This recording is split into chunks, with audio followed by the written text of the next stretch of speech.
Mon bien-aimé frère, tu veux une relation à distance? Voilà les clés. En fait, j'ai toujours vu des frères qui me disent souvent, j'ai quelqu'un, je ne sais pas où. Bon, peu importe la distance, ça peut très bien marcher. Et j'ai beaucoup de témoignages que j'ai réussi dans ma propre église, que les gens se sont mariés, se sont retrouvés en distance, c'est-à-dire Facebook, WhatsApp et tant d'autres. Mais aujourd'hui, ils sont mariés, ils sont heureux dans leur mariage. Pourquoi pas vous? Parce qu'aujourd'hui, quand je parle de relations à distance, là, je vois des frères qui m'attaquent. Non, il n'y a pas de relations sur les réseaux, il n'y a pas de relations sur Facebook. Non, mais voyons. Facebook, TikTok, ce sont juste des moyens de communication. Tu ne peux pas épouser quelqu'un que tu ne vas pas bien connaître.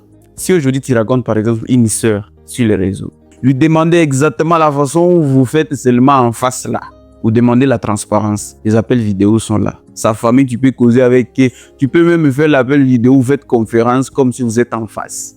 Maximiser la transparence. Et ce n'est pas comme au temps ancien où on nous envoyait juste une photo. On a coupé juste ici et puis on t'envoie ça. Après, on te dit que non, c'est une femme. Là, il y avait plein de mauvaises surprises.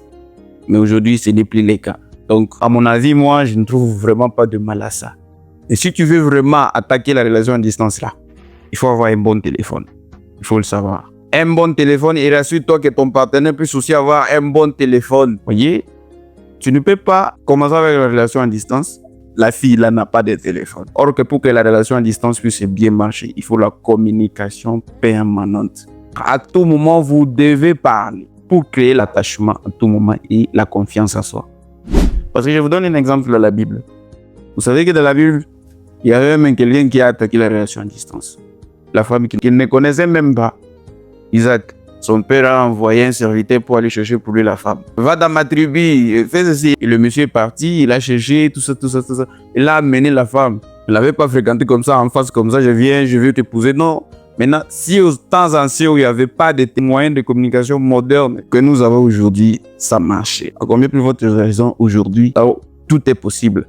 Même si tu es aux États-Unis ou en France, l'autre est à Côte d'Ivoire. Frère Branham me dit, même si vous êtes à l'autre bout du monde, si vous êtes destinés à être ensemble, vos cœurs battront ensemble. Et tôt ou tard, vous allez finir par vous rencontrer. C'est très possible.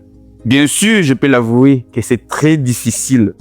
Parce que ça nécessite des personnes fortes, qui sont capables de supporter, qui sont capables de faire confiance au maximum, qui sont capables de supporter cette absence. Vous voyez? Il ne peut pas être là, un faible messie qui n'a même pas de discipline, ou une simple sœur qui est très faible. Puis tu attames la relation à distance, ça ne va pas marcher. J'espère que pour les enfants de Dieu, ça c'est pas une son conflit. C'est à prendre ou à laisser. Je vous aime tous et que le Seigneur vous bénisse richement.